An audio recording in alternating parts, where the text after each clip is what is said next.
Hi, everyone, and welcome back to That UFO podcast. As always, my name is Andy, and you're going to love this one because so many of you for so long have been asking me to follow up on the Nazca Mummies story. And joining me today is researcher, author, and filmmaker, host of the Incredible History YouTube channel, Will Brown. Will, welcome to the podcast. Thanks for having me, Andy. I appreciate it.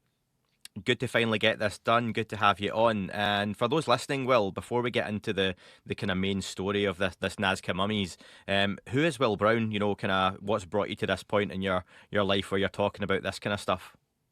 Yeah, so I am a former history teacher from Kansas. Started this YouTube channel with an interest in anomalies, anthropology, and would go and travel around during my summer times, my spring breaks, and go film a lot of the ancient sites around the Americas in particular. And I had always been interested in the elongated skulls down in Peru. I'd watched a lot of Brian Forrester, if you've ever watched his channel, and just was amazed at some of these elongated skulls. And found myself down in Peru in 2024, right after, probably 4 or 5 months after they presented these little Nazca mummies, these little Hmm. ones, to the Mexican Congress, if you remember that whole debacle. Everybody was making fun of it, and I remember kind of even being like, "That's really strange that they would get the clearance to even put those there. I wonder if there's anything interesting to that."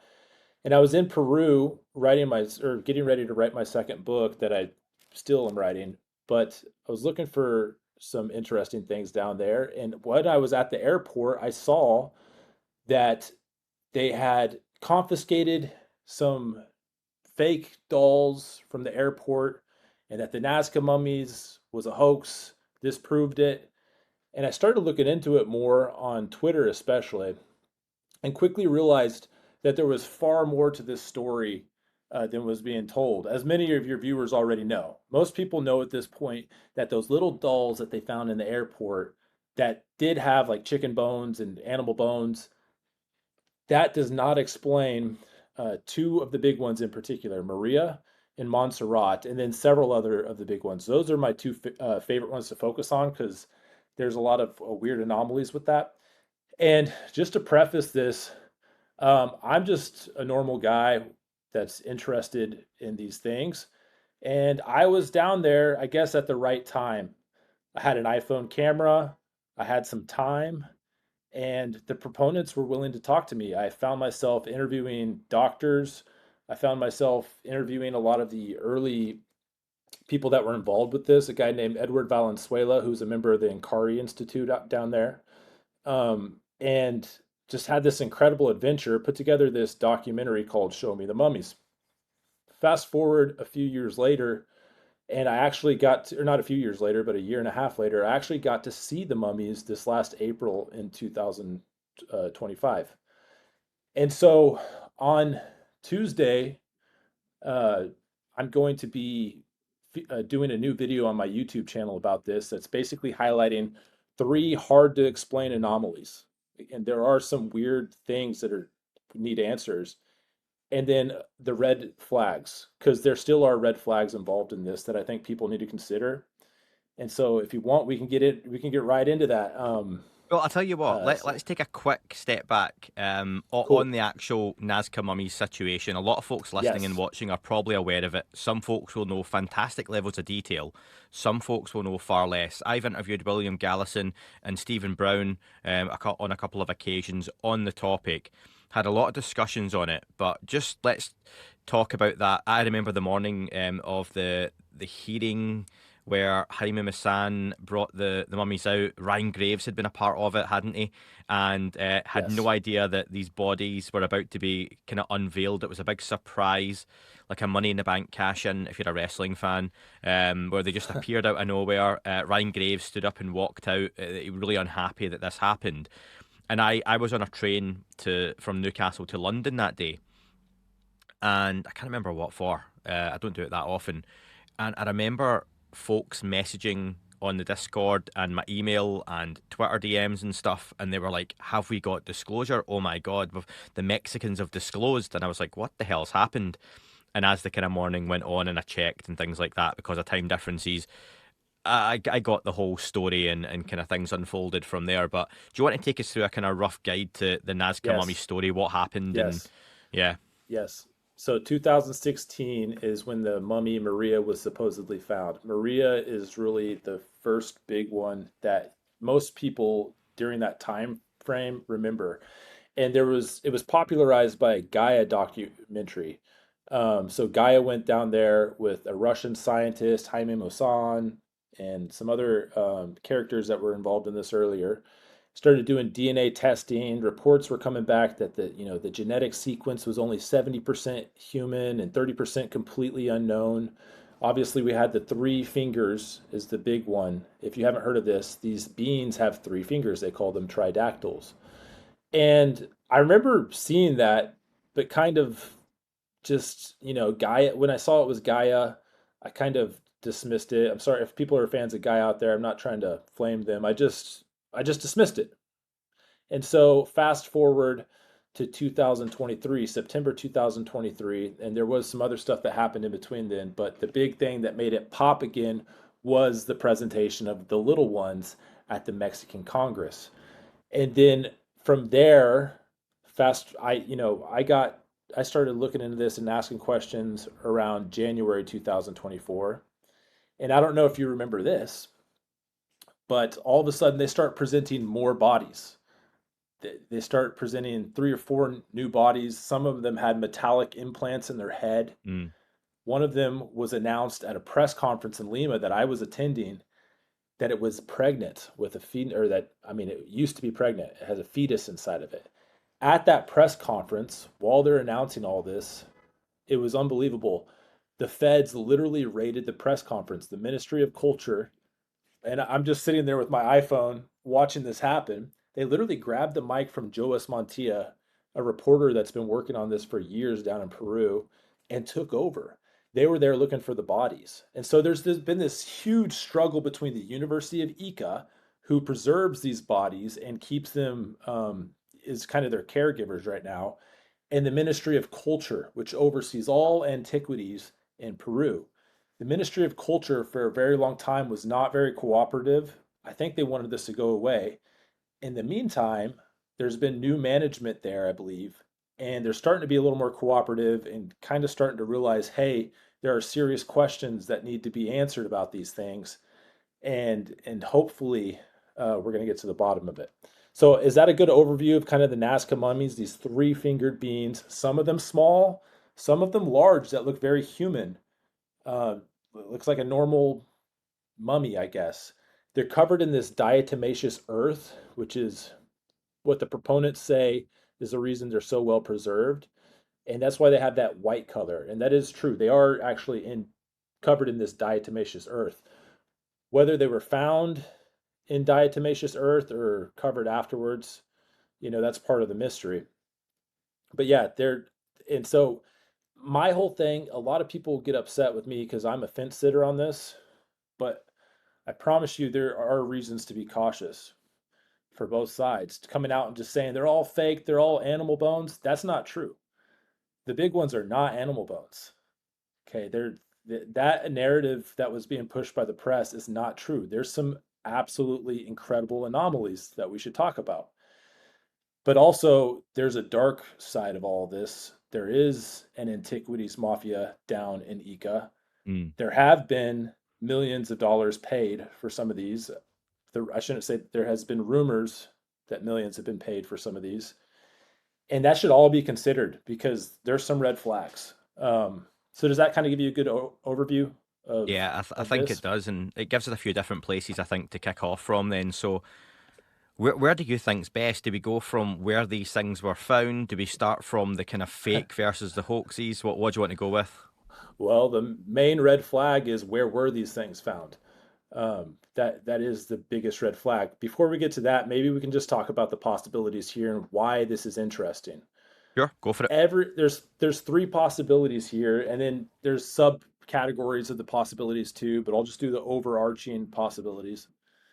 And all three of them are interesting to me because for me, I like to tell a good story of the events that are happening. My whole thing is I like to document what's going on as it's going on. And so all three of these possibilities are great. Possibility number one, these are hoaxes. If that is the truth, that these are hoaxes, this would be the greatest archaeological hoax of all time, in my humble opinion. These bodies were presented to the Mexican Congress. Credentialed scientists and doctors from all over the world have been convinced that these are authentic beings. You know, it's not just a couple of doctors that are saying this. There's several, so many down in Peru, and then all over Latin America, including the former head of like the Surgeon General of like the Mexican Navy, Dr. Salce. And I'm sorry if I got those credentials wrong, but he has presented some very interesting reasons as to why these might be real. He's also connected to Jaime Maussan, and I know people have their opinions about that. Possibility number two, this is some type of ancient ritual, right? Maybe there was manipulation that happened, but it happened in ancient times. If that's the case, this is one of the greatest discoveries in anthropology, archaeology coming out of South America ever, especially when we get to how sophisticated it would have to be when we talk about some of the anomalies. Um, in particular, just a little kind of spoiler alert, the metal rods that are fused to tissue, indicating that whatever that was alive whenever that happened. We'll talk about that in a minute. And then possibility number three, these are real beings. They were born the way that we see them here on Earth today or somewhere else, wherever.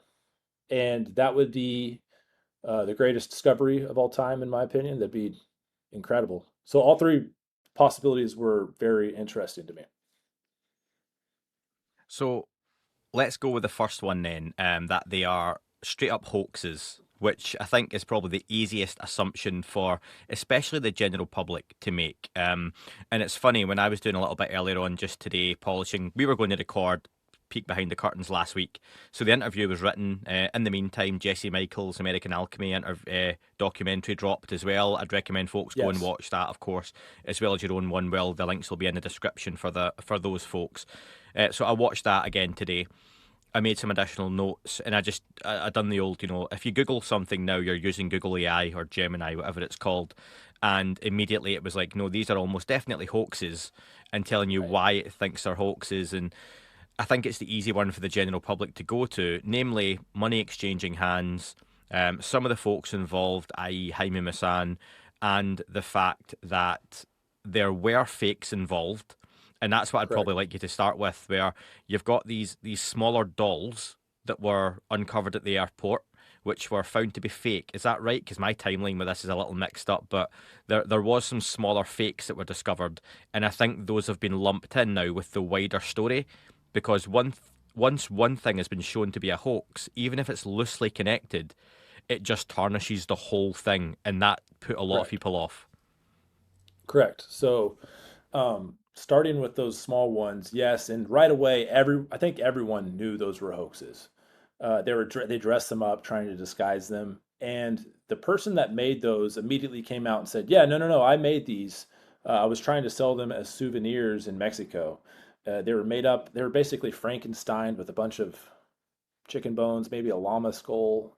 I might be wrong on the llama skull part of that, but completely different than what we're talking about with Maria Montserrat, and actually also completely different than a couple of other small ones with the metallic rods inside of them. So that really just muddied the waters big time, and probably forever. This is probably one of those things, and oh, I don't know. There's Jesse Michaels is doing some very cool things where he might help us get to the bottom of this with DNA. Maybe we can talk about that in a moment. But, you know, this is one of those things where I hope it's not the case, but I think if they are proven as hoaxes, there will always be a group that'll be like, no, it's a cover up. And then vice versa, if they are proven real, you know, people have very strong opinions about this, basically. And then if we're going to stay on the note of red flags, if we want to start there, Yeah, let's go for it. re- red flag number one is, where were these found? No, why can't they tell us that?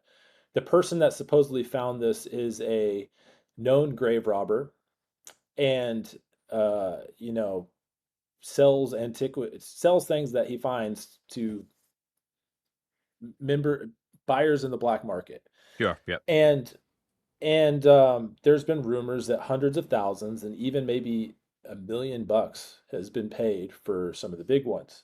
That's just a huge red flag. People say, well, they have to go through all this effort to do this. Who would put this much effort in there? Like, what's the incentive? And the answer to that is $1 million. Yeah. Um, and so, he has had people pay him to show them where the site is. And even the proponents are like, no, this is not the site. There's no way this is the site. And he maybe has shown multiple sites. There was rumors that there was an underground citadel. There was just a bunch of stuff that felt like nonsense with the actual site.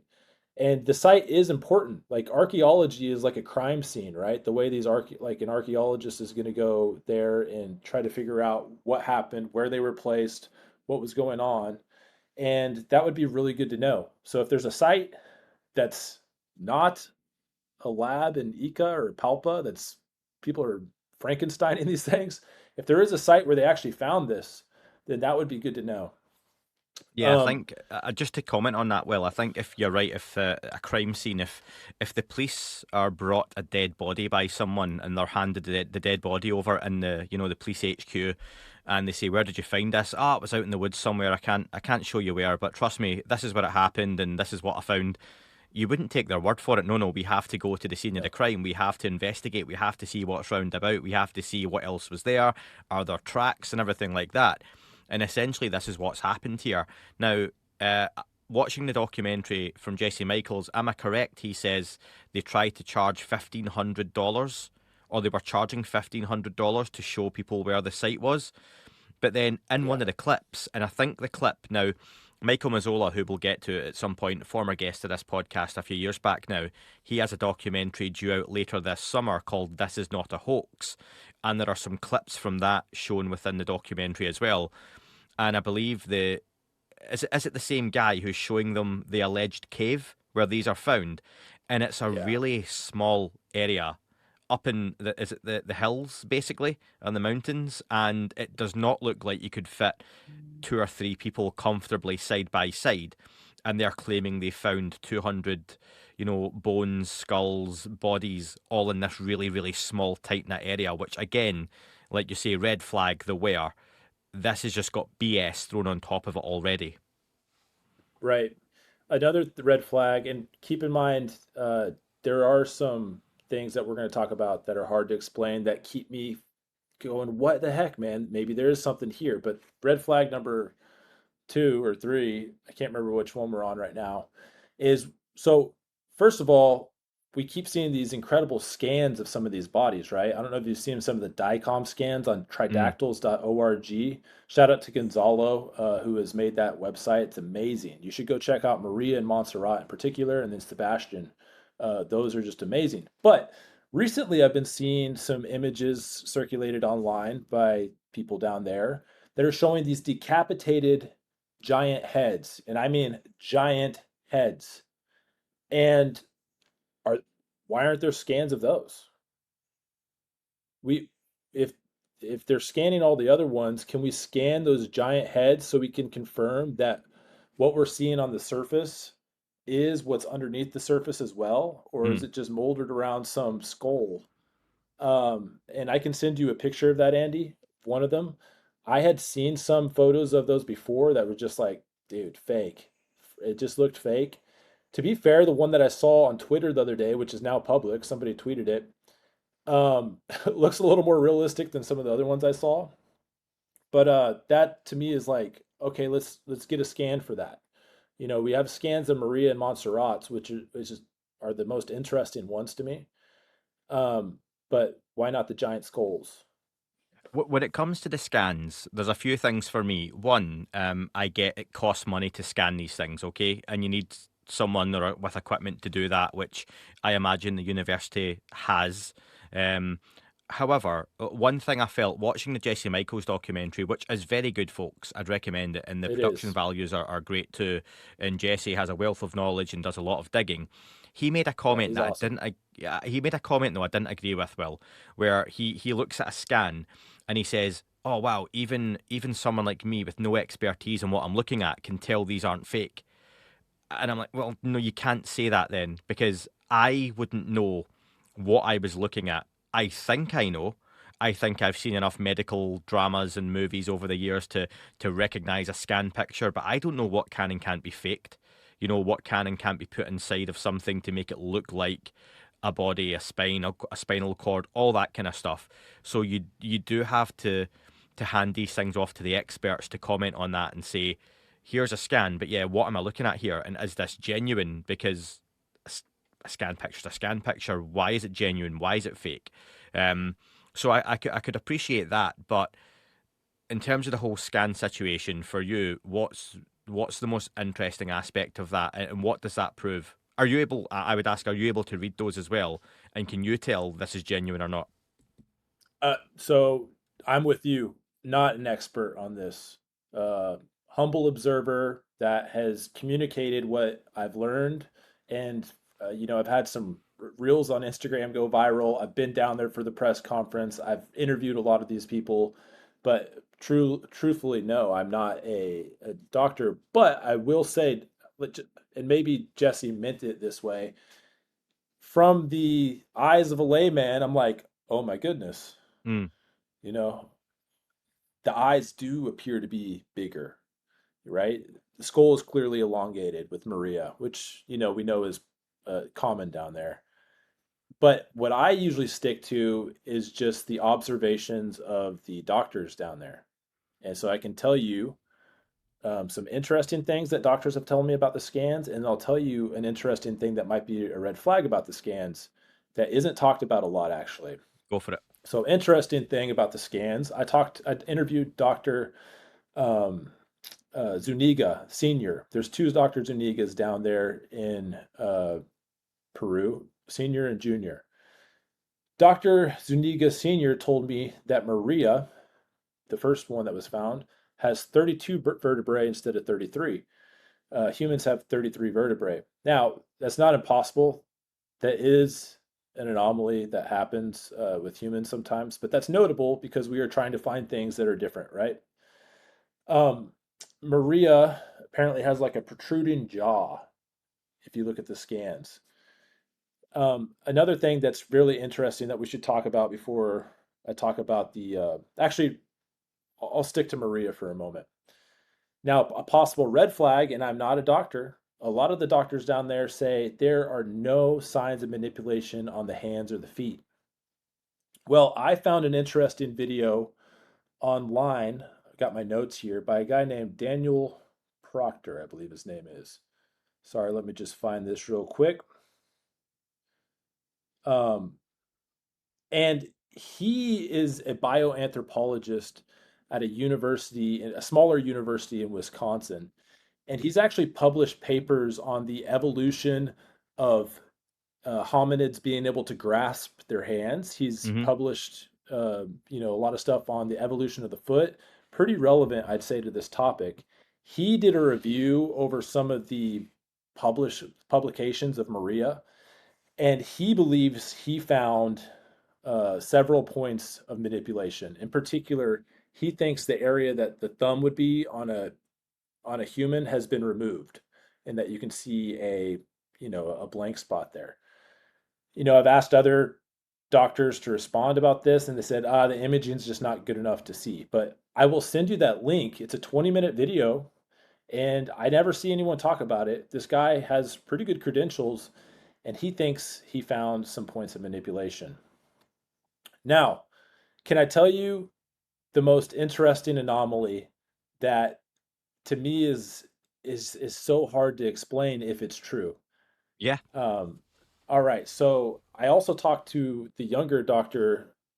Zuniga, who is both a certified or a licensed medical professional and a licensed dentist, which is pretty common in Latin America. Sometimes there's a lot of overlap. Sure. And so he noticed on one of the multiple of the small ones, and I think even on some of the bigger ones, but we'll focus on the small ones. And I'll send you a photo of this scan. They got these rods here. And he noticed what he called osseointegration, which means, as a dentist, when you do some type of dental surgery and you put like a metal implant in there, after about 6 months, it starts to fuse to the tissue within inside your mouth. And he was seeing the same thing happen with these metal rods in the chest of these little ones. Organic tissue, and there's pictures of this. I'll send the pictures. Organic tissue fused to the metal rod. And so that would indicate that that was placed on something when it was alive. Um, that's really strange. And he's a professional, so I'm just kind of taking his word for it. And there are interesting pictures that look what he's talking about. But as you said before, I'm just a layman, so I would like to see like peer review studies on that claim. Because if that's true, like how do you explain that? That's insane. And do you understand what I'm saying there with the osseointegration? Like with the 100%. Yeah, yeah, 100%. Yeah. Like you're saying, you're grafting on, your body almost starts to accept it as part of the body and take things in. And that for me, as a layman, as many folks listening to this will be, I'm sure, is something I can go, okay, that sounds interesting. That sounds a bit different. Like you say, I'd like to hear experts tell me why this is so interesting and why it makes something potentially even more anomalous. Just to kind of sidebar on that slightly, you mentioned the metal bar across one of the smaller objects. What strikes me with this whole Nazca Mummy situation, you mentioned Maria, who is the original, the OG, the goat. Um, Maria always reminds me of the kind of aliens from Alien, the movie, Sigourney Weaver franchise, because of the kind of the head, the shape, and everything. yeah. 1.6 meters, I think, unraveled would be the size of Maria, so quite big. Montserrat as well is similar with that shape, but they look very Who by the different. way has a fetus The inside of her. fetus, Sorry yeah. to So interrupt, yeah, but yeah. Maria's the OG. Montserrat's got the fetus. The hands are positioned in a certain way to that it would likely be holding the stomach. So passed away Yeah. while pregnant, which is tragic as well. We've got to, I think, come back to that human element of this potentially when you talk Yes. about if these are hoaxes or if they are fake even or non-human, what that may mean. But the size of those objects or beings, whatever they are, we're going to say beings for the purpose of what we're talking about, and then the smaller ones seem so different.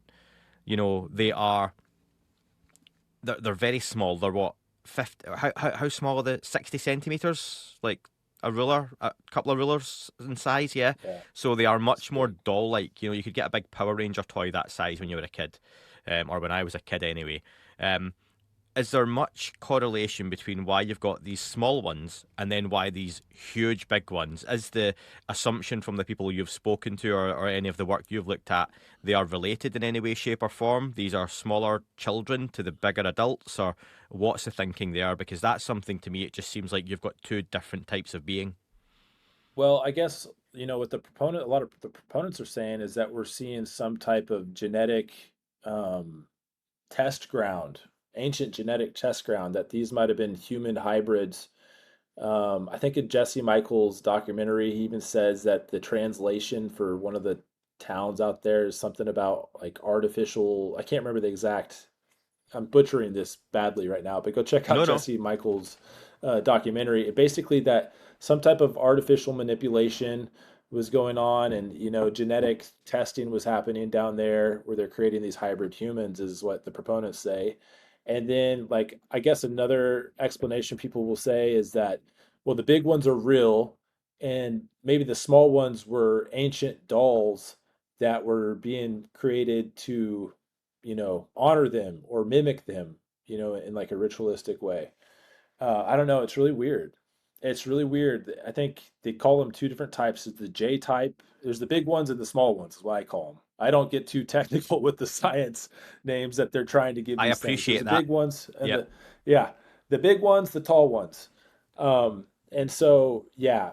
Now, Montserrat has the fetus inside, and now the proponents are saying, and I'll send you an image of this as well, that the fetus has three fingers.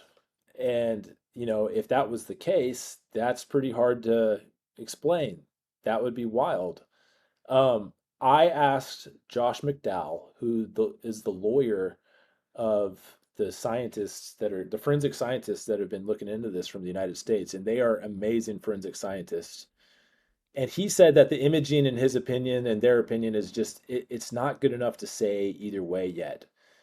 We really need to get one of these or several of these to the United States in the proper laboratories. It's not that the science can't be done in Peru because they're lacking scientists, but the laboratory is in the DNA testing, all that stuff would be better suited in the United States for sure. Um, but if you look at the scans of like the fetus inside, I've always just really looked hard. Can you see three fingers? I can never see it, but there's an image that they have kind of highlighted what they believe is three fingers. In my mind, I'm like, did they kind of cherry pick that a little bit and highlight it the way they wanted? But it does look very real, and I'll send you that image. But American scientists are saying we need better imaging to confirm or deny that. So, Let me come in there then with you visited the petroglyph fields yes, am I saying this right? The area is Nazca in Nazca, yeah, that's Palpa. That's the Palpa. Nazca Okay, area. the Nazca Nazca area, area. Palpa, but Sure. No, I'd rather get it right because folks from there will be thinking, it's like someone saying Scotland's part of England and it's not. right, right, right. I can hear some people sniggering as I say that online from the UK. But I want to get it. I want to try and get it right. And I think many folks will at least be familiar with the term the Nazca lines, where you have these huge images that are viewed best from several miles up. So best viewed Yes, from the sky. These things were created at a time where you didn't have any type of vehicle to get around. So very who were strange. those created for? And then you've got the smaller images which are carved into rocks and caves and whatnot that you went to see. And I bring this up because some of those images would potentially show three fingered or tridactyl beings.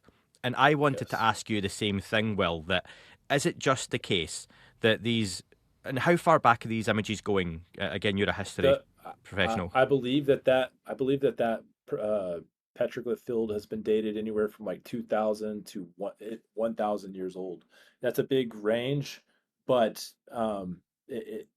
there's a lot of petroglyphs out there. There's probably multiple generations on that particular field. It's overlooking a river in a desert, so it was a very important spot.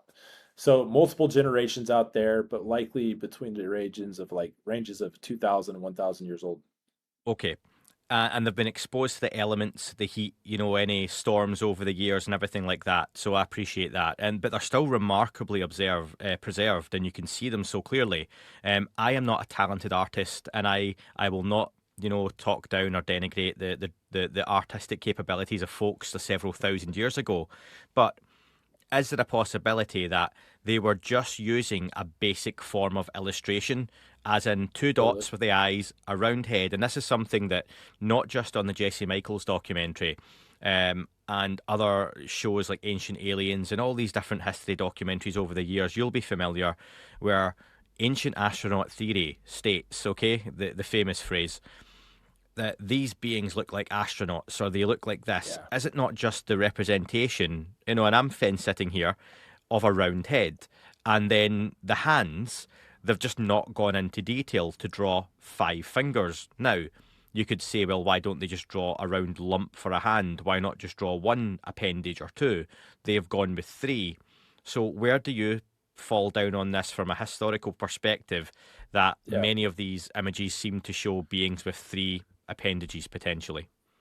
Yeah, all over the place. Puerto Rico, Chile, all over the Caribbean, North America, and Utah. There's three petroglyphs with three digits. And I agree with you with the petroglyphs. Possibly just, they're doodling. Some Mm. of the stuff might just be ancient graffiti. That being said, and this was in the Jesse Michaels documentary too, and I've seen this. If you go to some of the museums in the Nazca areas where they're making these incredible textiles where they're putting images on them, clearly they put a lot of thought and interpretation into it. They're also showing these weird little beans with three fingers on some of those. So that's a little different. Like there's actual effort and thought going into that. Why don't they just give them five fingers? I can understand on a petroglyph where they're just doodling, they're just doing it real quick. But also, if you look at that petroglyph that I featured, and I'll send you photos of it, so you can throw it up. That whole rock, I did a 3D scan of it. It's called a poly scan, and you can kind of go around it. And whoever was drawing that was, I don't know what was going on in their mind. There's like beams going up from the bean, and some of the rocks, there's like what looks like DNA sequences. It doesn't appear to, and I'm gonna get a lot of crap for that in the comments, but like it is an incredible petroglyph. It's one of my favorite petroglyphs I've ever seen, mainly because I had to climb a mountain to see it. But yeah, so I would say I agree with you that some of this stuff might just be explained by it's easy to draw three fingers, but then what about the textiles where they're clearly putting a lot of effort, they're coloring it, they're weaving it, it's interesting when you see three fingers on those. Would you say there's a relation then to, for example, the Nazca lines, which I think, if I think of the Nazca lines, immediately I think of the sort of winged bird that really stands out, again, due to sheer size of these things. And from the ground, they don't really look like anything, do they? They just look like lines in the ground. But then the further up Yeah. you go, the higher you go. It's several miles in the air, isn't it? Is the ideal vantage point Yeah. to view what they are. Yeah, me and Michael Collins of Wandering Wolf Productions and Nikiana Jones, we flew above those and got to see them. I got sick in the plane. Like it was crazy. They're just dive in and you're getting close to this mountain. You think you're gonna crash and you're seeing another one. As for like if there's an association, if these are real, there's gotta be, right? The Nazca lines are so weird. They're so strange that they did this knowing that we're not going to be able to really see our work. We know what we made, but we're not really seeing our work. Um, It's so not I for don't know. them. It's not for them on the ground. It's for something up there, which is looking down or coming down. Otherwise, it seems incredibly pointless. Unless you can tell me from a historical perspective, there's examples of this out there that you would create these huge There are. illustrations. There's There are. Oh, lots. Yeah, in the North America is full of gigantic geoglyphs. Serpent's Mound in Ohio, the Blythe and Taglios in California, all over Iowa, the Midwest, Kansas, where I'm from originally, has these huge geoglyphs, but they're very well preserved out in the desert. That's why the Nazca lines are, and to be fair, the Nazca lines are very elaborate and beautiful. Like they mm. are the top dog for these. Where you're at, there's geoglyphs out in Europe as well. Um, they're different though, right? Some of those are like used with blocks and where these are kind of, carved in the desert floor. And some of them are huge. There looks like these giant runways where like something would land. Like they basically carved off the top of a mesa. There's some weird stuff out there. But that being said, a lot of that's under the assumption that if these are real, that they're, aliens that came from space and not from Earth or Mm. down here. There's so many things, so many angles that people have convinced themselves on this. Now, um, that brings me to another point. This is starting to get more traction because, well, Jesse Michaels' documentary, Joe Rogan's been talking about it, but actually, we have a congressman in the United States, and I'm so sorry, it's escaping my name. I kind of stay away from the Is it Congress and all that Eric stuff. Burleson? Yes, Yes, Missouri. he was, yes, correct, Missouri.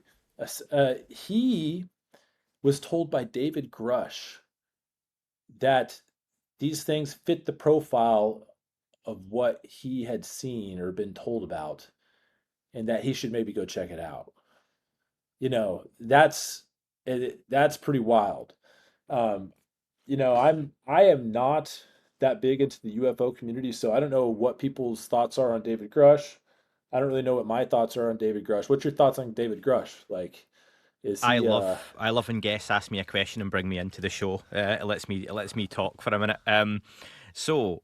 Good timing on this one. And do you know what? I love the fact, Will, and I think a lot of listeners and viewers will appreciate the fact you've said you're a normal guy, same as me, with an interest in something. You got involved in something, and you've just dug into it, and you're sharing that opinion, which is great.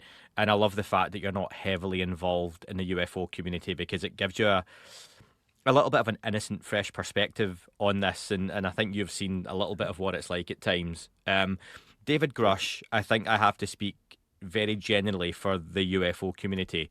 I think most folks would say he is one of the most credible people to come forward in decades in this topic, because of how he presented himself, because of the way he speaks, how eloquent he is, the what he said, and the fact that he's not, for lack of a better term, and much to my detriment, hoard himself around the podcast scene, which seems to be a bone of contention with some folks. But it's modern media; it's how folks get around.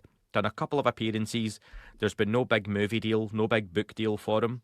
It's essentially been he came out, told a story on one or two huge platforms, done the hearing, and then has worked quietly in the background.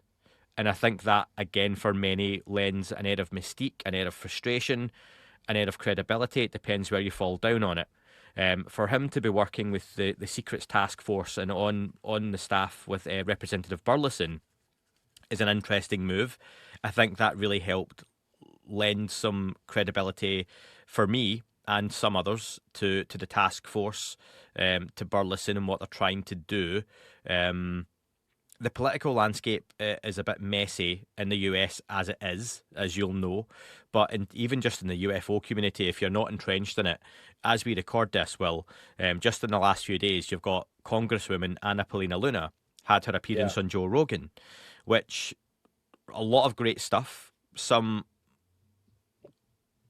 here nor there stuff in questionable moments, but I think she tried to put across some good points as best she could. However, it's ended up with an online spat between herself and Luis Elizondo. This has then Yeah. ended up with them both exchanging receipts, as the kids would say, which doesn't look good for anyone involved in this. You've then got Eric Burleson. Yeah. Eric Burleson himself has stepped in and said, "Look, I'm really sorry. I may have been involved in the confusion here." Actually, coming across like the adult in the room, to be fair to Eric, and trying to say, "Look, let's just crack on and let's work together on this." And then it's led to a whole lot of nonsense online. So all that to say, politically, it's a bit of a mess. It was interesting to get Eric Burleson, a congressman, a sitting congressman, down there to view this stuff, to look interested at the very least. He's not going down there and saying, "My God, I went to view aliens. David Grusch told me there's aliens. I had to go." He was prompted by Grusch to go down there. And for all the waffle I'm giving here, I will preface it by saying, just because David Grusch told him to go there doesn't mean David Grusch or Burleson believe these are true, genuine, non-human artifacts. These are just Right. potentially representative of what David Grusch has been told or seen himself. And I Yeah. think something we have to be wary of in the UFO community is when someone says they have seen something or been told something, you have to judge for yourself. Okay, who told them? When did they see it? How did they see it? Were they shown the same photographs that we've seen online but talked about and questioned in a skiff? So because they've seen it in a skiff, does that make it any more or less credible? It could be Stephen Greer has handed over a document on a congressman's desk or a congresswoman's desk and said, "Here's a briefing for you." That doesn't make it any more or less credible than you getting that or myself potentially. So Grush, I'd love to hear more from him. I'm glad he's working with these folks in the background. I think he's doing real honest work, or at least as honest as he believes it is. Um, and yeah, the whole political involvement in the UFO scene has made things ultimately a little bit more muddy. But I think part of it will be a kind of disinformation. Part of it is just lack of being informed. And I think Yeah. there's elements of it. It's where people newer to the subject, regardless of being in the Senate or in Congress or whatever, are trying to get involved in a subject. Really, they're throwing themselves in at the deep end and they're having to wade through a lot of shit to try and work out where things are at with this. And Yeah. I don't envy them. So I know I'm out of my realm a little bit here, but do you care if I go down the rabbit hole of paranoia for just a moment? Absolutely, go for it. I just know enough about like I guess what they call plot project Bluebeam, and then you got Jeremy Corbell talking about the imminent, you know, lie that's about to be Mm, told about the craft that's coming. I don't know if any of that's true, sometimes I do just get worried, like, is option four, well, I guess this would be option one, the hoax, but is it something bigger? Like, is this part of just muddying the water to like just get people kind of on board with the idea that, something's coming or that we're not alone? I don't know. And listen, that is just one paranoid thought I had. That's not actually my opinion.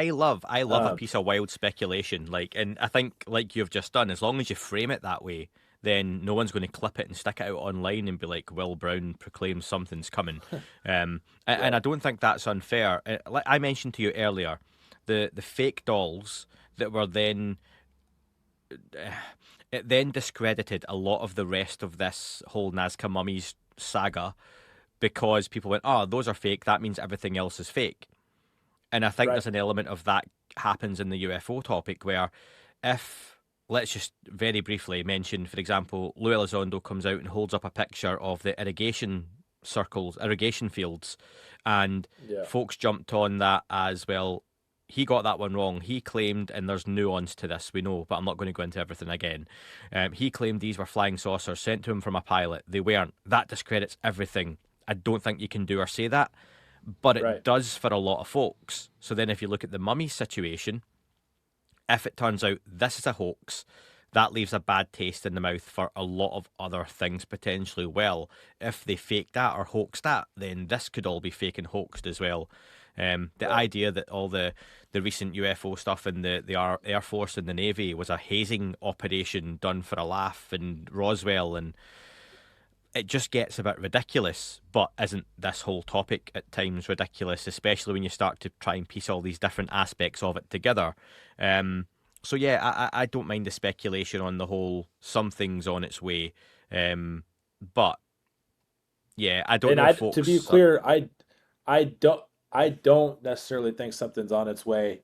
I A just lot have of folks heard, do. It's fair. A uh, lot of folks do right. though, and I think people are putting potentially two and two together and getting five with this three eye atlas object that Avi Loeb has Mm, talked about. And Avi only threw out his own opinion to say, it could be something else. We have to look at the options here. There are some interesting elements to it. I think, like you're doing, Will, with the mummies we're chatting here. There are some interesting elements to this that are worth studying definitely. further. And then he Yeah. goes in to theorize, what if it is something hostile or threatening? Isn't that worth knowing and going to investigate? And some folks have jumped on that and went, well, if something was potentially on its way, and a lot of this seems to come from the whole three body problem thing that people. I don't know if you watched the series or read the book, or if you haven't, I recommend the Chinese I haven't. one online. It's phenomenal. A lot longer and a little bit drier, but ultimately better payoff. But the whole idea that, or you can watch the three body problem on Netflix, which is like Friends with aliens. Um, but the idea that something's coming here from a long way away, and we find out, and we're going to have a long time to prepare for it. Is it something like that? Who knows? But yeah, bring it back down to And earth a little bit. yeah, for sure. Sorry if I to the viewers if I went out there a little too far No, because no. like I said, I'm out of my realm on there. But I just, I've spent enough time down in Peru chasing this that I've had sleepless nights, flabbergasted by this. Montserrat and Maria look real. Sebastian looks real. And there are scans where you can see, that there are no animal bones inside these big ones. Good news though is, well, let's keep our fingers crossed, but Jesse Michaels is going to be funding potentially a new DNA test with like top of the line Colossal Biosciences. This is a company that took ancient genetic sequences with modern ones and created something that's similar to a dire wolf. Do you remember hearing about that? He was Mm. on the Joe Rogan podcast. Jesse Michaels is trying to get that lined up for them to do the testing on these mummies, uh, which would be incredible because if they come back and start saying no, there's something seriously interesting here, well then where do we go from there, right? That would make headlines too, not some lab in Europe or Canada or wherever they sent the first DNA, but this colossal bioscience that a lot of people are aware of. His guy's been on Joe Rogan. He'd probably go back to Rogan after that. That would make headlines. And I made a prediction back, I think in June this last year. I just felt it in my bones. I said, guys, this Nazca Mummies thing is about to have its wave three. Wave one was the press conference in Mexico, and then it kind of died down, right? And then that's wave two, the die down. And then wave three is about to go parabolic on interest in this by the end of Q4 2025 into 2026. And I think I'm right on that. Like it just felt like the public is about to demand answers for what the heck is going on down in Peru. Shout out to Jesse Michaels for that really intriguing documentary. Um, I think I you're got right. the Well, vibe that he's. Go ahead. yeah, just on that, you make a really good point. It needs money, it needs sway, it needs power, it needs people with interest and influence, which Jesse Michaels and his connections have, to really push this ball down the line and get that done. I totally appreciate the frustration that a lot of folks have that unless it's done in the United States and it doesn't count. And I think there's an idea that because this has been discovered in South America, it's lesser. But I think that Right. would be the case generally if these had been discovered in Scotland or Ireland or Italy or wherever else. I think it would have been very similar. We need to get US scientists on this for whatever reason. Some of the Right. best labs, I get that, and the best folks are in these other countries. Not that they're not, throughout the world. However, there just seems to be a stigma unless it comes from the States. But given the Yeah. proximity to the States, the frustration has been, can we just get these things over the border or some good samples and let's test them? If these are cake, we'll find out they're cake. However, if they're not cake and they are something, worth looking into, then we should be able to discover that. And that doesn't seem like it's too far away now. Similar to like the Skinwalker Ranch phenomenon. So many folks will say the mesa at Skinwalker Ranch is fascinating. What's under the ground? And they're demanding Brandon Fugel and co. just dig up the ground and blow up the mesa.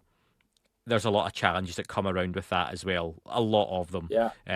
It's not just as easy as doing that, but perhaps what we have here is it is a little bit easier to get this done. And if Jesse and co can science the shit out of this stuff, that would certainly help move things forward. And I wonder, we've not talked about it too much, but you mentioned, the raid and whatnot that happened with these bodies. The Peruvian government has been involved with this for some time, trying to make light of the situation. I've seen them refuse to answer questions and laugh derisively, depending on who was Yes. representing the government or the scientists at the time on this, to dismiss it. And again, those clips people will see that in the news, people will see that online, the general public, and go, well, they're laughing at it, there's nothing to this. However, do you feel the pushback from the Peruvian government and the Ministry of Culture and their missteps along the way signals there may be something to this? Or is it fair enough to say they believe these may be the part bodies of human beings and they just want those back? Yeah. So let's just give them the benefit of the doubt for a moment. If these are fakes, then someone's going to jail. Like they've manipulated bodies, if these are fakes. So the Ministry of Culture would rightfully be very interested in that. It's clear these are old. It's very clear these are old. Like these aren't like recently dug up bodies. These are old bodies. So it makes sense that the Ministry of Culture would want to get involved. That being said, they were being unfair. The head of the Ministry of Culture at one point, and I don't think he's the head anymore, called Joe Esmontilla a clown on TV, and said that the big one was a doll. The Mm. big mummy Maria was a doll, just like the dolls from the airport. And that's not true. Maria is not a doll. Maybe Maria has manipulations, but Maria was at one point a living being. Maybe the hands have been manipulated, but definitely was a living human or humanoid, whatever. So now it appears they're cooperating more. At one point, I think about half a year ago, Ika University temporarily surrendered Maria into the care of the Ministry of Culture, so the Ministry of Culture could do some scans.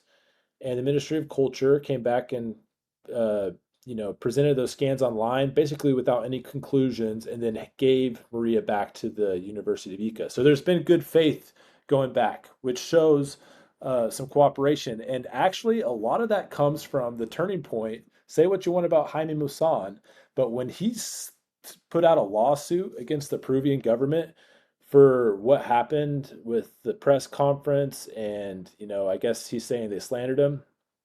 That's actually when things kind of like chilled out a little bit. I think they decided to start. I don't know if cooperation's the right word. I don't know if they were afraid of that lawsuit. But yeah, so that's actually kind of when things turned a little bit. Can we just touch on Jaime then? Someone I've Yeah, spoke about on the podcast a few times as different things have come up. The lawsuit, correct me if I'm wrong, $300 million lawsuit? yeah, in the hundreds of millions. I don't know, Yes. in the hundreds of millions. I Yeah, am confident it's 300 million, okay? That's a hell of a slander. For Jaime to go for, but more power to him if he thinks that's right, and maybe it's just the strength of his conviction. I've stated before, well, I've never spoken to Jaime, not yet. Perhaps there's a time down the line where we can get two wonderful accents together on this podcast, and AI can you help clean them up. you Um, should. He actually speaks pretty good English. I've spoke to him a number oh, of times. he He speaks speaks better pretty good English than I English. do. I've heard him a few Yeah. times on the late Howard Hughes show as well back in the day. Um, the issue for me with Jaime is that he seems, and I'm going to use the analogy I said to you, Will, before we recorded. He seems the type, and this is just an analogy, folks, that would tell a woman he loved her on the first date, just getting so excited and so head over heels so quickly at the first sign of any chemistry. And I feel there may be an element of that, and I mean this in the most respectful way, when it comes to Jaime's involvement with anything in the UFO, extraterrestrial, NHI realm, that he gets so involved so quickly, like a kid at Christmas, that he can't see the wood for the trees. Um, and there have been examples many times over of Jaime being involved in things that have ended up being a hoax. There's the Gaia Association that comes along with it, which will sensationalize a lot of content. They do have a Yes. lot of sensationalized content on their platform. If you enjoy that, wonderful, go for it. Um, However, Jaime's involvement in this, he wasn't there from the beginning. I know that. He came along, and I believe with him comes some money, comes some backing, comes some influence with himself and his Yep. production and the Gaia body behind it as well, which allows them to do certain things. Um, but with that association comes, I think, a lot of stigma as well. And there's only so many times the boy who cried wolf can cry wolf before people don't come listening anymore. And I've stated before, well, and I'll just repeat this for yourself. I think there may have been, I don't know if more progress is fair. There may have been a different level of progress to this and a different way forward had Jaime and Gaia and the Hollywood disclosure folks not got involved with this. Yeah. So without a doubt, and by the way, I personally, like on a personal level, like Jaime. He was really nice to me when I was just down there with an iPhone. He did two interviews with me, one on scene when I'll tell you some funny stories and then I'll respond to what you said. When the Nazca Mummies press conference raid happened, he was like talking in Spanish to like legit Peruvian like mainstream reporters, and I just kind of whispered in his ear like, Jaime, can you please give us a statement for the English audience? He stopped what he was doing, turned to me with my iPhone, and just starts going off in English about how there's a cover up happening, all this stuff. So I always appreciated that about Jaime because that clip made rounds. So shout out to Jaime for that. But yes, undoubtedly, um, the number one thing people say when you bring up the Nazca mummies when they're skeptical is Jaime Maussan's involved. So it's fake.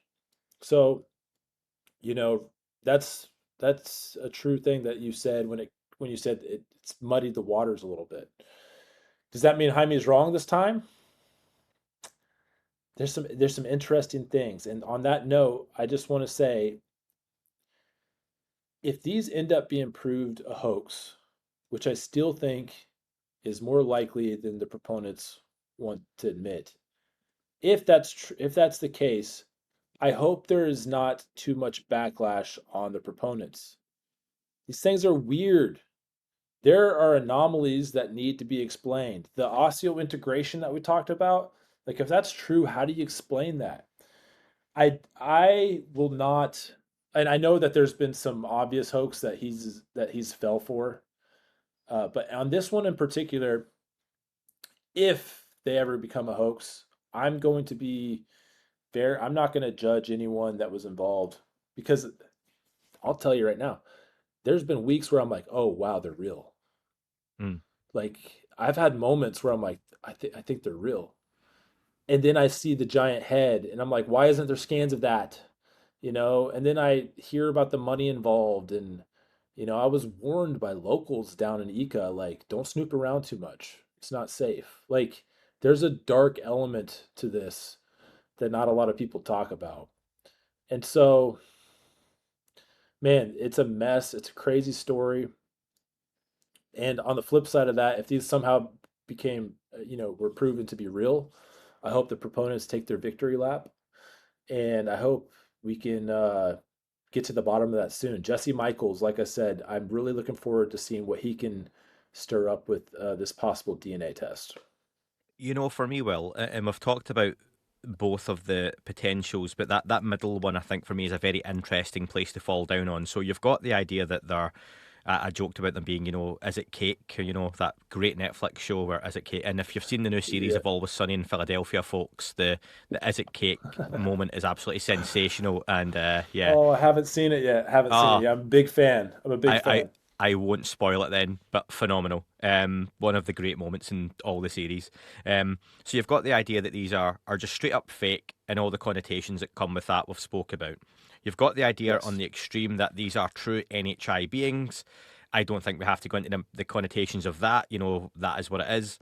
What about that middle ground where these are originally human, but they are some kind of tribute to something else? And Yeah. you will know better than I do that there are examples of this throughout history where there are tributes to gods or other beings, and there are like, skull elongations, different things happen to human bodies to manipulate. But is there a chance that we're seeing something here that potentially leads to some kind of disclosure down the line, but not in the way that these things are directly non human? Yes, but I think that no matter what that disclosure is, maybe it's some ancient ritual like we talked about or whatever, you're still going to have, in the way that the internet works today, you're still going to have camps on all sides that are saying, no, that's not right. They're aliens from space, or they're aliens from, or they're beings from underground in the earth in Agartha, or whatever. Like there's so many theories on this. So, uh, just a couple things on the metal, and I hope I answered your question there. Yeah, I'll This take is that. from Jesse Michaels, his documentary. Um, on the big ones, they found two very, very rare metals. And sorry, I'm just trying to make sure I get this right here. That's okay. So one of them is osmium, which is roughly 1,500 times rarer than gold, and was found in the 19th century, so the 1800s. Like humans, we didn't really know about it until the 1800s. And same thing with the other one, cadmium, very rare and found in the 1800s. Some of these, like if you look at Montserrat, have these metallic implants on their head, and I'm assuming that's covering a trepidated hole. So, have you ever heard of trepidation before? I know the Trepidation in word. the ancient times, it was where they would put little holes in the back of the skull normally. I've never really seen it in the front, but holes in the back of the skull, maybe the top, I guess in some way to relieve pressure. And oddly enough, this was done all over the ancient world. You can see it in Spain with the Celts and the Carthaginians. They did trepidation. The Chachapoyas did it in northern Peru. The Inca did it in Peru. And you can actually find actual mummies with elongated skulls in museums in, I believe, Cusco. Derek Olson was talking to me about this from the Megalithic Marvels podcast. And they have these metallic implants on their head. I assume over these trepidated holes. And Montserrat and several of the others also have these. And they don't look like they were like recently placed there. It's kind of the same situation. It looks like it's all fused together. And so that's really interesting. Now, did they find that in a grave and say, "Ooh, this is the perfect one to Frankenstein"? Or I don't know. It doesn't. My first gut instinct is like, you know, show me the evidence of that, because they look real. They look very real. The skulls are really weird. Montserrat's face in the scans, it looks different than Maria's face in many ways. Like tridactyls.org. I want everybody to go there and just look at the scans for yourself. It's pretty incredible. And then I'm going to have a video on Tuesday coming out, Tuesday, August, what would that be? 19th. That's going to cover all this. And I'm going to have a lot of visuals as well. And I'll send you those visuals too. Yeah, So, but please go and check that out, and hopefully you can give this a mention, and there might be a little bit of cross pollination there between the audiences. got you. Definitely go and check that one out, folks. What I'll do, Will, is let's dive into some listener questions then. I think at this point, which will Yep. touch on and expand on some of the points we've made so far. If you're listening, folks, on the free feeds, thank you. There will be a part two with listener questions. If you're on any of the paid feeds, including the trials and free trials and whatnot, it'll just carry on with the show. Very quickly, Will, just in case folks are leaving us here for a couple of days, how can folks find your channel, your work, and everything like that? Yeah, I'm on YouTube, Instagram, Facebook, Twitter, even TikTok at Incred History, INCRED History. My name is Incredible History, but that's my tag. And I just made that generic kind of history name because I was interested in doing history, and it's kind of taken off. People are paying attention to what I have to say, I guess. And, um, I just try my best, and I'm interested in all the mysteries of history. Would love to have you come check out my channel. And yeah, I appreciate you having me here, Andy. Awesome. Well, those links will be in the description as well, folks. But if you check out any of the free trials or sign up to the podcast, that would be much appreciated in a paid way. If not, listen to the adverts. All helps out. Same for Will's channel as well. But otherwise, we'll carry on with the conversation, Will, and dive into some listener questions. Sounds Will, listener questions, let's kick off then, mate. So thanks to everyone who sent over some questions. I'm going to try and get through as many as I can. And it's an interesting one because this whole subject of the Nazca Mummies, it's a kind of evolving conversation where something happens, something changes. I'd love your thoughts. I'm going to steal the first listener question from you, Will. Um, there's been different representations of this Nazca Mummies saga, I'm just going to call it, okay? And we know perhaps the next step is going to be the Jesse Michaels involvement and the science being done, which is always a good thing. No matter yes. where that science is being done, getting results and seeing how those take off.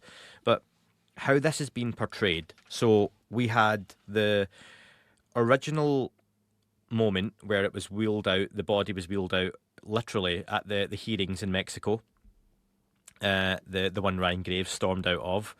We have then had the raids by the government in Peru, and the storming of the press conference and Jaime kicking off all that kind of stuff. We have had then it was moved to was it LA? We had the Hollywood Disclosure Alliance group present. Well, it was an attempted presentation, and I really don't mean to talk down deliberately about it, but it was poorly presented. The connections were horrendous. I don't know if you Yeah. remember this. Did you try and watch Yeah. it? The live I streams did. I all tried to watch it. yeah, the live streams kept going down. The sound was poor. It looked like in one of the videos they broke a finger of one of the beings, which wasn't a great look to a lot of folks. And it just had this kind of taste to it that it was almost tacky. I think for me, I'll speak only for myself here. It came across as tacky. And for me, if you've got something truly non-human, something potentially exotic, extraterrestrial, a missing piece of our ancestry, has this been handled badly? And I wonder from a historical perspective, a historical professional's perspective like yourself, Will, how would you have liked to have seen this handled, differently as it has been? Well, I guess there's two possible answers to the question. If these are hoaxes, like obviously, right? obviously. But let's just say the proponents and everybody um, involved, weren't a part of that because I don't think they were. Like Jaime Maussan, a lot of people think that he hoaxed it. Jaime did not hoax this. He heard about this and came down, right? So, And you I'll just know, say, well, I had been told that as well from other folks. So that's not a secret. yeah, That's not classified or, oh, hush, hush. That's right, just no. The folks I know that were involved in investigating this, speaking to Will Gallison, Stephen Brown and yeah, co. Jaime Maussan was someone who came on board later. He wasn't sitting in the factory painting these things like a right, Warhammer, object or statue. right. So, I guess to answer the question, no, it wasn't handled perfectly, but I don't know how it could have been. This is crazy. No one was willing to also to be fair to the proponents, people like to say like they're exploiting indigenous remains. No one was paying attention to them. Like they were screaming at the top of their lungs, "Hey, this is really weird." And I will also say that I believe that the University of Ica, for what they have and the resources they have, I believe they're doing a good job of the preservation of these mummies. That doesn't mean the preservation's perfect. It's not. In fact, they're rapidly decaying. But this is the University of Ica, and I do believe those individuals are trying their best there. Um, Now the Hollywood disclosure thing, yeah, that was like a mess.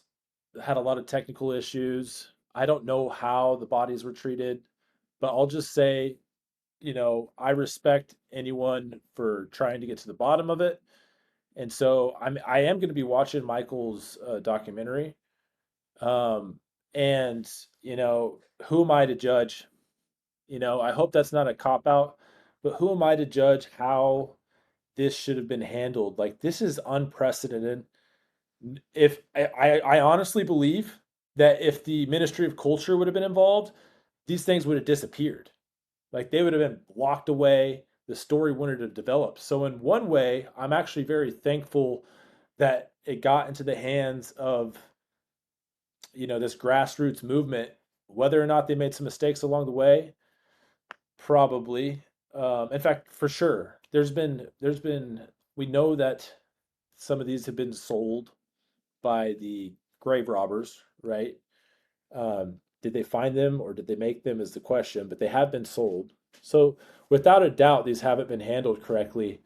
But as for the actual proponents, the doctors, the journalists that have been involved that are saying these are real, I don't have anything bad to say about any of them in particular because this is just weird. Like, who else would listen to them?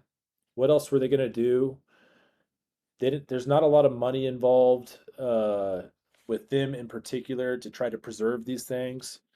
I'm sure that maybe there is a way to donate to the University of Ica so we can make sure these bodies don't just rot away. If you look at pictures of Maria when she was first found in 2016, she looks completely different now. She is definitely deteriorating. The Mm. diatomaceous earth is like going away. And so, I don't know. I'm sure it could have been done better, but I'm not saying I would have done better. Does that make sense? Yeah, it's not an unfair answer. And again, I'm looking forward to Michael's documentary. I only found out about that through the Jesse Michaels documentary showing the clips from it. So this is not a hoax. It's due out. It says late summer. I've messaged Michael Mazzola on X and hopefully he gets back to me and we can arrange something on there. He does have a book out later in the year as well in December, which I'd love to speak to him about too. So if you're listening, Michael, perhaps get in touch, but otherwise, hopefully, speak to him soon on that. But over to the listeners, the real stars of the show here. Shelley says, so. Could some of the oldest ones be real NHI and later ones made up in order to honour them? And are you satisfied with the transparency of the scientific investigation so far? Um, that is one of the proposed theories. Um, that is definitely a proposed theory that some people have said, in particular that the small ones were made up later to honor the actual NHI. And am I satisfied with it? Right now, the grassroots one, yes. So like the American side, I'm not satisfied with it in the because not a lot of progress is being made. But the few attempts that have been made have been pretty open source and open book about it. The DNA testings online, all the scans, tridactyls.org, are online. But let me back up again. Why aren't there scans of the giant heads? Are we just cherry picking which ones we want to scan and put out there? Because if we do know that there are fakes, those need to be put out there too. Let's not just put out scans of like the ones that are hard to explain. If there are, that's what I would say. My biggest critique right now would be those giant heads I keep seeing circulating around Twitter. Let's see what's actually underneath those things, because the skull is like the brow on this thing. If that's an actual brow, like an actual bone, then boom. Okay, we have something completely different here. So why haven't we scanned those ones yet?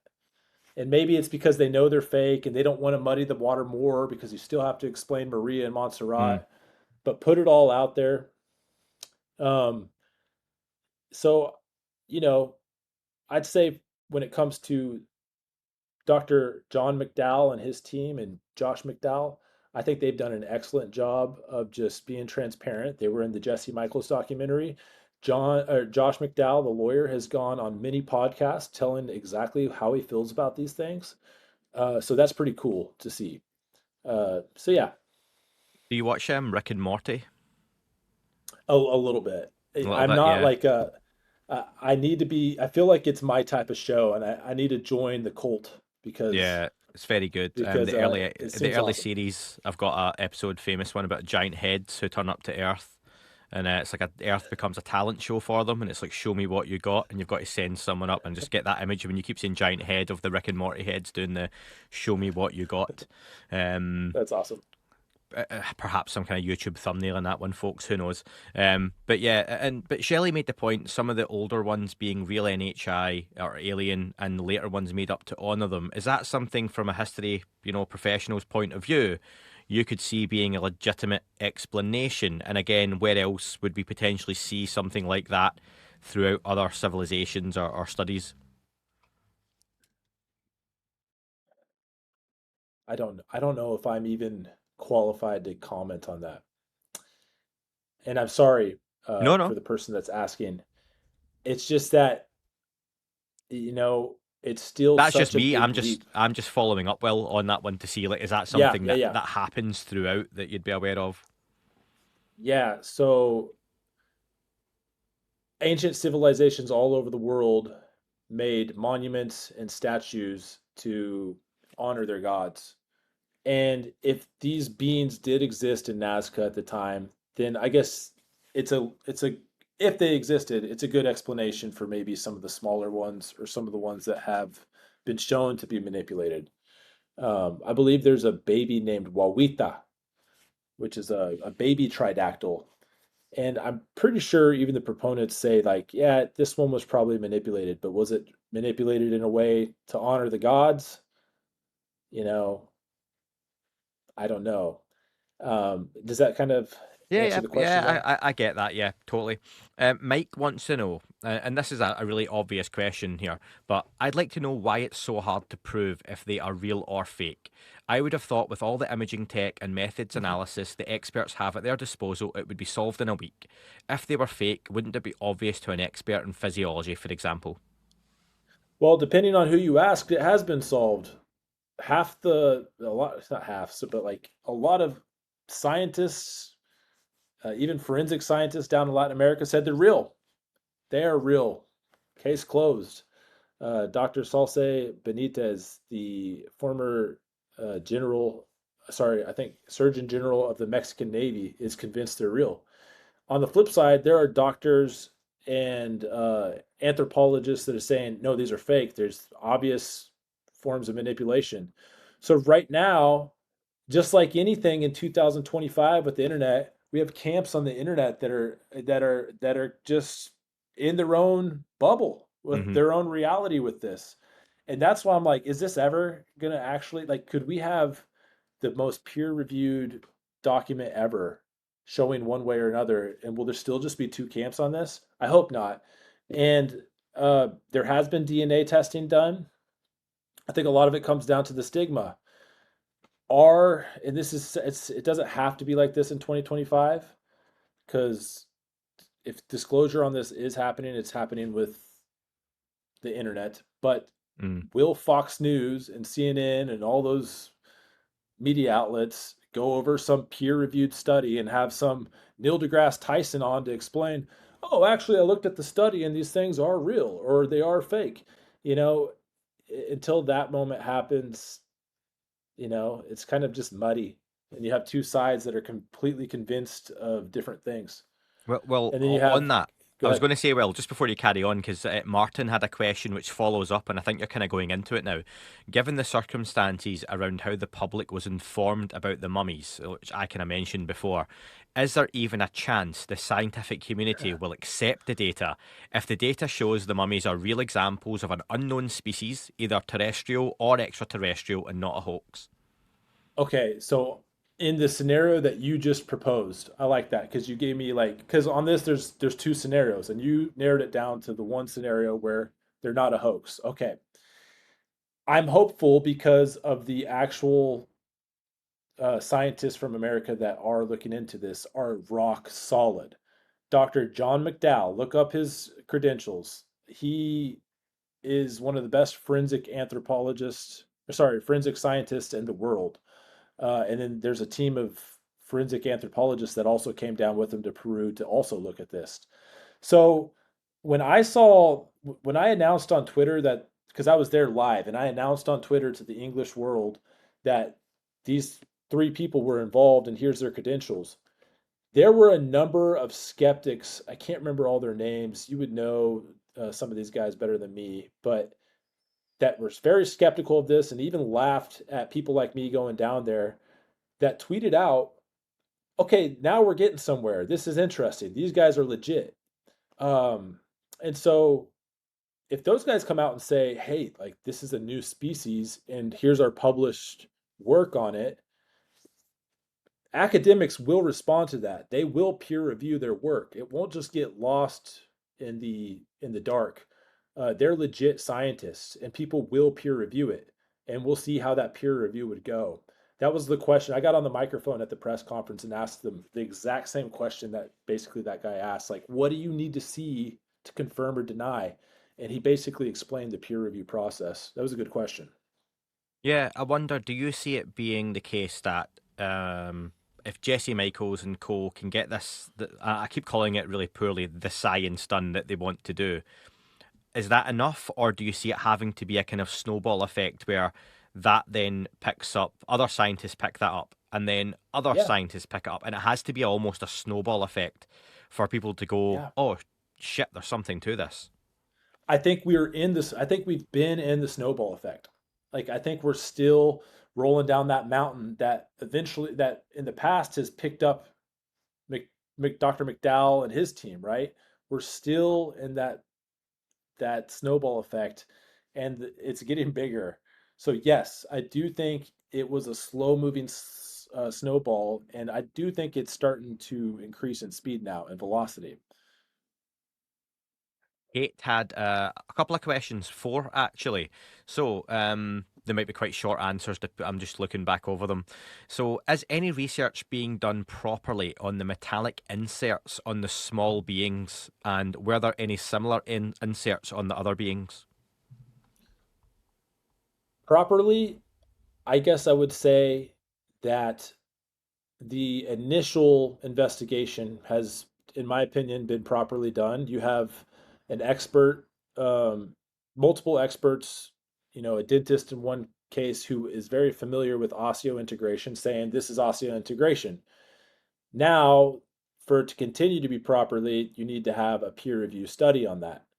Um, does that make sense? And then Mm. to answer her other question, yes, the little ones are actually where uh, the little one is where Dr. Um, I apologize, Dr. Zuniga, the younger one, told me that they found this osseointegration. So the big ones have them kind of all throughout their body, especially on their heads. The little ones have these rods right in their chest that supposedly have organic tissue fused to them, is what's being reported. Follow up from Kate was the llama DNA proven in the little beings' skulls? So, good question. So, I remember this. So, at one point, there was a paper. I don't think it was llama DNA. I think it instead was a llama skull. There was a paper that was trying to show that the small ones had the back of a llama skull, and there was also an anthropologist down in Peru that had been saying this for a while and even showed examples, and they did look very similar. They did.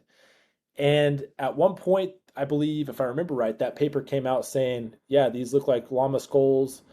And then one of the scientists came out and said, never mind, retracted his name from it, and now it's saying there weren't llama skulls. Mm. And so, yes, that was a thing. And actually, there is a video somewhere out there. I wish I could remember where it's at that shows this comparison, and it does look similar. It does. As for the big ones, no. I've heard people say the big ones are llama skulls. No way. Big ones are skulls of a being, of a human, right? So Yeah. Um, Kate also asks, how do you think that the non-binding induced elongated skulls, even newborns have those, might relate to these mummies? this is new to me, um, and it's so fascinating. I think Brian Forrester had a video down in Bolivia where he was claiming that they found a newborn infant skeleton with an elongated skull. And this is a elongated skulls, the way we understand it, is a process. Mm. So if these infants are having elongated skulls, what's up with that? I don't know a lot about that, but I am just as fascinated with that as you. And actually, I will just say that the whole sutures and different anomalies with the elongated skulls that you can see at the Ica Anthropology Museum. You should go check them out. I think that should get another look. I think they did some work on that in the 90s, kind of showing, oh, we think they're normal Homo sapiens that have just had these elongated skulls. Um, Man, are we sure about that? Because they look unreal. They look completely different than elongated skulls you find in Mexico or Colombia, where it probably was just Homo sapiens that had that done. The ones down in Ica are unreal. We've all probably seen those photos before. So I'm with you. Like, we need to look into that more. And this question, I don't think you can answer, Will, unless you can prove me wrong here. But Kate asked, is Gary Nolan's lab going to approach these? Oh, Nolan, that was the guy. Okay, thank you so much. What's his first name? What's his full name? Gary. Gary Nolan. He was the one that responded to my tweet when I announced the scientists. And he was like, okay, now I will say that there's some very interesting professions that are now looking into this. Hopefully they can get to the bottom of it. And it was like a very nice tweet. He wasn't Mm. being snarky or anything like that. So maybe if it's done by these people that he's publicly said that he respects, and Gary Nolan, if you're watching this, I think it was you. Somebody could fact check me on that. This is around the time of the press conference. I'm almost positive it was him though. So maybe, maybe, Uh, and I'm it attending the Sol Foundation this winter in Italy. It's in Milan. I have never been, and given it's a little bit closer to home, I'm all booked up, and I'm going. So if anyone is going to the Sol Foundation in Milan this October, I'll be there, and it'd be interesting to see if these are brought up within the couple of days of talks and presentations. Sol Foundation, the Sol Symposium is a very serious academic, endeavor. And I wonder if we start to see anything like this creep in to those conversations, either publicly or privately. So that's something I can certainly report back on anyway, folks, if that comes up. yeah, for Um, sure. That'd be awesome. HDHD says, I would like to know more about the metal implants. Has this ever been seen before? I'm presuming in other civilizations and periods of history. Why would we have it? Or does it Yes. imply an advanced species? So we have seen it before. We've actually seen it in Peru. These the Peruvians were thought to have been able to maybe do some smaller, less technical version of maybe like a brain surgery. And really, I think it comes down to that trepanation I was talking about. there's any archaeologists, anthropologists out there that are just rolling their eyes at me right now, I apologize. But yes, and we've seen um, other mummified humans from Cusco region, the Nazca region, with similar metallic implants. Now, were they osmium and cadmium, like Jesse Michaels is reporting? I don't, I don't know. I think, as far as I know, this is the first time we're seeing that type of metal. Does that answer the question? Yeah, yeah. And again, it's that kind of stuff where I'm taking the experts when they talk about it. I think you said this as well, Will. You're taking them at face value and going, okay, you're an expert, you know what you're talking about. If they say to me, Right. this particular implant is interesting because of this type of metal, the dating for it doesn't make any sense. What's the word you're using again about the fusing? The O, what's that word? Osseo integration. Yeah, the osseointegration's really interesting. That's happening, and this indicates a length of time and an interesting process that would be very difficult to do. All of that for me goes cool. I'll tick boxes with that as well. Yeah. Um, And to answer he asked if it would imply that they were advanced.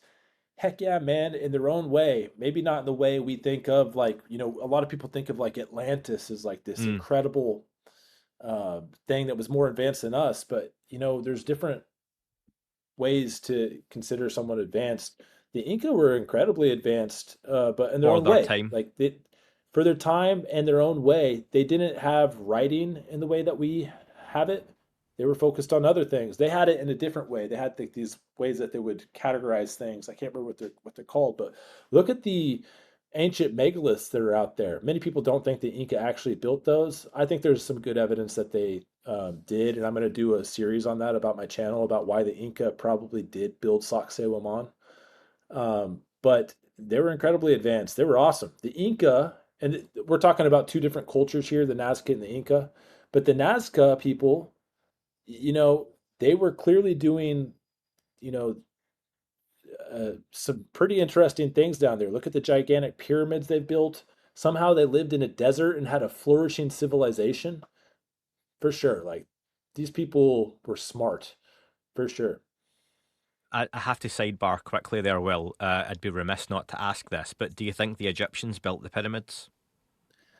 Um, this one, so I'm an America's guy, um, but I do like the work that like Robert Schock has done on the Sphinx in particular with the water erosion at the Sphinx, which shows that it might have been created around the time when that was a more lush kind of grasslands area that had a lot more rainfall.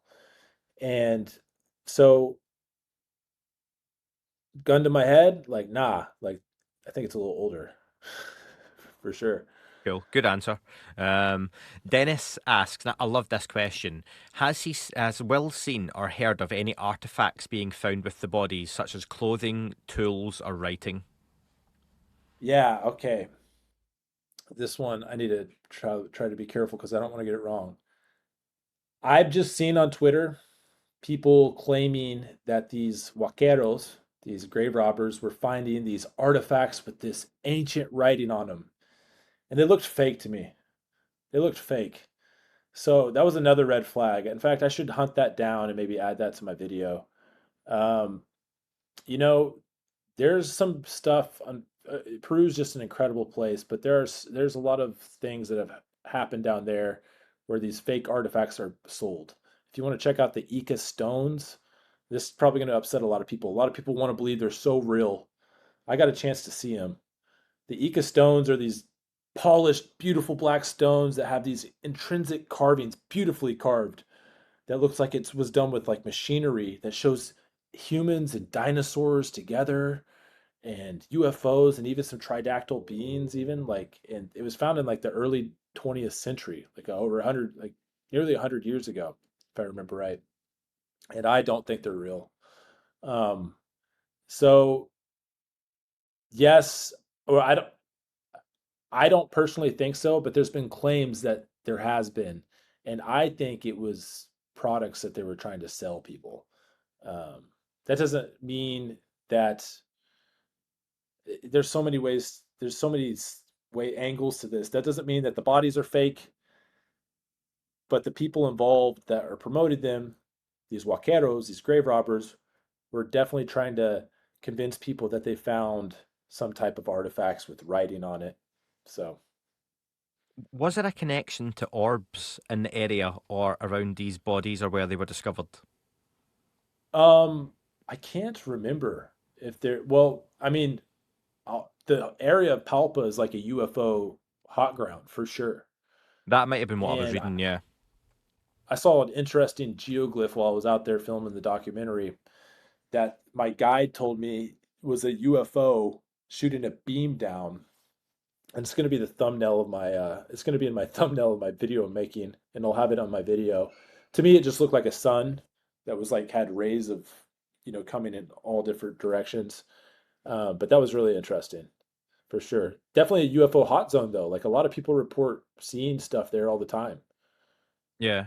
How do you feel about that with actually on the petroglyphs then that's interesting that the guide's telling you know you've got this UFO and the beams are coming down, but then your brain is looking at it and interpreting it as it's a sun and it's the sunbeams coming down.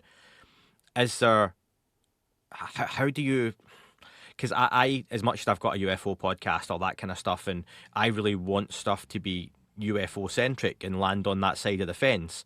But I like to think I'm pretty logical and I can look and go, well, actually, could it just be that? And the idea that, well, was it just the sun? Because that would make sense. Is there anything to that where you think the guide or others just want to see a UFO in it? Totally. Um, we're humans, man. Like we all have this bias. We all have one. And I'll even say like I think if you had to measure what I would like from this whole thing, I'd like to say I'm pretty balanced, but I think I probably lean to the side of like I want them to be real. Mm, Like I want these to be real. Of course, are you kidding me? This is insane. It would be it would change everything. So, um, but I think we need to practice separating what we want from, just observing reality, observing the story, and trying to really understand what the truth is. Because there are red flags. Um, but yeah, for sure awesome. that happens in Um, everything. And that happens at the academic level too. oh yeah, A lot of these scientists or archaeologists, historians, they don't go into it without a bias. Everybody has a bias. We're human. It's okay to admit that, right? I think especially if the scientist in question has built up a certain narrative over years and decades, and something comes Correct. along to challenge that, and that doesn't just go for the UFO topic or cryptids or ghosts. It can go for much more Anything. mundane, scientific, academic, equations Math. for the love, yeah, math for the love of God, and someone questions it, they don't like that and they look for a reason rather than be open and think, oh, this could be something new, something different. They almost take it as a personal slight that everything I've believed for 10 or 20 or 15 or 30 years, my whole academic career is in ruins because something's come along to change that, rather than see it as Yeah. an opportunity to go, let's Opportunity. pivot, let's take that path and let's go and see where this goes. I don't understand. 100%. I'll use the example that if it came out tomorrow that Stephen Greer was in contact with an alien race of beings and they were directly channeling through him, and that I should sign up to his app, to get the best information in CE5, and I will join that cult. Scientology, if we find out Scientology is a true, genuine thing, and that Tom Cruise can levitate at the level he is at, I will join Scientology and crack on and praise Tom Cruise for not just being the wonderful actor that he is. I'm willing to go down that route, but until you can show me, then I'm going to have my own bias, which might be right, might be wrong. But I do a lot of fence sitting on this as well, so I can't Totally. complain too much. Yeah, like you said, it's an opportunity. If like you're actually being honest and you're trying to contribute to truth, your work wasn't in vain. If you had 20 years of a theory that you were trying to prove and someone disproved it, you helped advance science, history, knowledge. Absolutely. Yep. It's not a bad thing, but ego and hubris comes involved, Yep. and people will go after you for being wrong, and so people want to defend themselves. Yeah, um, no, for sure. if I genuinely believe I'm wrong on something, I'll delete a video and make a little post about it saying, "Hey, Mm. sorry." Oh, and But, social media is the worst for that. Well, and I've seen that yeah, online, especially the last few days. Someone makes a comment, a post that I've done it before, and the experts in the room jump in and, well, you got this wrong and you said this, and I just recently I'd made the point that I made a comment around the Tic Tac, and I said, if Dave Fravors got a photograph or video on his phone of the Tic Tac, why shouldn't we see that? And folks online were mm, like, well, where did you hear that? And I'm like, oh, maybe I'm just conflating that with something else. But for me, it's not a big deal. But other folks took that as you shouldn't be putting out wrong information. I'm like, I'm not. And I was like, yeah, that's fine. I don't think that's what it is. But what got you to that yeah, point? If I think that, other folks will think that. Thank you for correcting me. Thanks for getting it right. But other folks just see it as almost a personal battle to have to be right and have to prove everyone else wrong, and it's welcome to the world of online in 2025, and it's not going to get better, folks. um especially long form content. It's yeah, long form content's incredible, but then you slip up one time and boom, it just ruins the podcast for somebody. They absolutely, might yeah. listen to 80% of it and then they something you said they disagree with. And so yeah, and that's okay. I'm just a humble observer with an iPhone 16 Pro and a drone that likes to travel out to the deserts of Peru and ask people what they think about these three-fingered beings. How dare you So, make a you know, mistake? I'm not an expert here. Jakub asks, I feel like we've heard mostly about the larger mummies and the smaller reptilians, but if I recall, there was at least one insectoid specimen. Has Yeah, anything more been learned about that one? yeah, it has wings. If I remember right, it has wings. I don't know a lot about it, but you just reminded me of that one. There's a That hundred of was, these. There's yeah, a same, hundred. the same for There's me. Yeah. hundreds of these. So I was told by Jaime Moussan, and apparently this was breaking news when I released it on my documentary, that there were over 100 different pieces of these in possession of some of these vaqueros. By Hmm. the way, shout out to channel Pillars of the Past. If you want to see how much grave robbing happens in Peru, like go to that channel. He basically goes and finds these undocumented sites, and they are just looted bodies everywhere from thousands of years ago. And so, the red flag with the Waqueros that I pointed out, to be fair, I know there's shady people involved in this, but to be fair, if something like this would be found, it actually is more likely that a Waquero would find it before an archaeologist. Yeah. They're unearthing way more bodies than all archaeologists combined in Peru. An archaeologist does their job correctly, with dignity, slowly. Well, they don't care about that. They're digging, right? They're digging and they're looking, and so it no kind of makes different sense, no different to a hacker hacking into right? NASA's online files and finding stuff, because you shouldn't be looking there. You shouldn't have been doing that. But yeah, let's just say Will's a researcher in the UFO community. He's trying to get sources and speaking to government officials, and he's filing FOIA requests. He's not finding NASA's secret files, which are airbrushing out the huge UFOs behind the moon, for example. But the hacker online, as your Gary McKinnon, for example, is finding the secret space armies that are out there, for example. And that's your Waqueros who are grave robbing. They're doing things they shouldn't be doing in places they shouldn't be doing it. So they're Yeah, potentially going to find things that aren't meant to be found. exactly. And man, on Pillars of the Past channel, his name's Raul. He's a friend of mine. He shows these huge elongated skulls just laying out there in the desert, not in museums. Like there's weird stuff in Peru.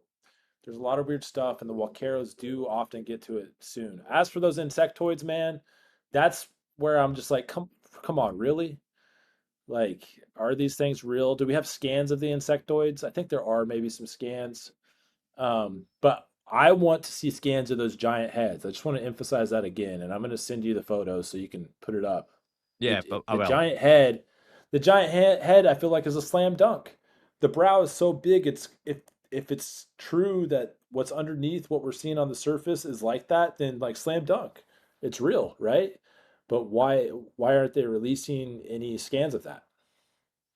Final question, and it's more of a statement, and I'll let you kind of finish up on this one, Will, because you've been really good with your time here.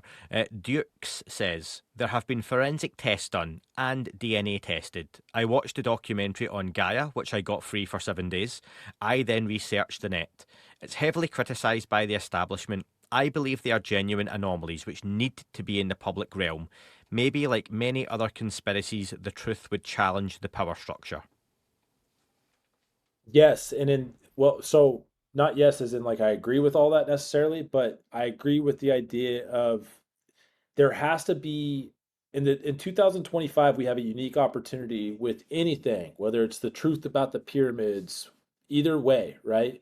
The truth about the Nazca mummies, the truth. I just made a documentary, not a documentary, but a video that's blowing up on my YouTube right now called Huayatlaco, the biggest archaeological cover up of all time, and I detail this cover up that happened in Mexico, and people are now asking questions. And if answers of this to this stuff is ever going to happen, sometimes it just takes some dudes that aren't archaeologists, that aren't worried about losing their tenure, that aren't worried about losing their job, to come and start making as accurate as possible content about this, telling the story.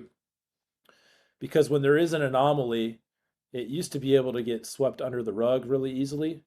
And whether it's fake or not, there were still questions that were never answered because, people just lost interest. That's harder to do in 2025. So this isn't going away, you know? It's not going away. In fact, we haven't seen the crescendo yet. We haven't seen the peak. It's building right now. Um, you know, and I hope we get to the truth of it. There's just still, and not to disagree with the person that asked the question, I would just caution you and just say that you should still consider some of the possible explanations for possible hoaxes. But I'm with you, man. There's some hard to explain things here, so Well, for you sure. were one. You were one of the first to be making the content on this on your YouTube channel and doing the digging down there, boots on the ground, which I very much appreciate, and other folks out there will certainly do. Do you want to just let folks know how they can find you, how they can find your channel, and anything else you want to plug as we finish up? Yeah, just to kind of plug, like Joas Montilla is somebody that's been a journalist from Peru. If you want to find him on Twitter, because he was involved in this way before I was. There's also Gonzalo Chavez, and there's also Tridactyls is his name on Twitter. If you want to go check out what the proponents are saying, go check out those three guys. And then you can find me at Incredible History, at Incred History on YouTube, Twitter, Instagram, and Facebook. And yeah, so shout out to everybody that laid down the groundwork for this. I'm just trying to communicate it in the best way that I can, trying to be partial here, trying to be, reasonable about all this. It's crazy. This is wild. This is a wild topic. Um, all three scenarios would be entertaining and fascinating, even if this ends up being a hoax. There's too many anomalies involved with this to just say, no, you're wasting your time down there. No way. I wasn't wasting my time down there. Are you kidding me? It's one of the coolest things I've ever done. Like I'm so glad I went down there when I did. Um, and I hope Jesse Michaels can help us get some good answers on this. And I hope the American scientists get what they need to properly analyze this as well. Awesome. Well, thank you so much for your time, folks. Check out the channel, check out Will's content. A lot of interesting stuff in there. I know there's a lot of overlap in the subject in terms of history buffs, people with that interest, and we've certainly overlapped here. So awesome speaking with you, Will, and hopefully have you back on if and when we get those results from Jesse Michaels and any future digging, no pun intended, that you do into the topic too. I appreciate it, Andy. It's been awesome chatting with you today. Thanks, everybody.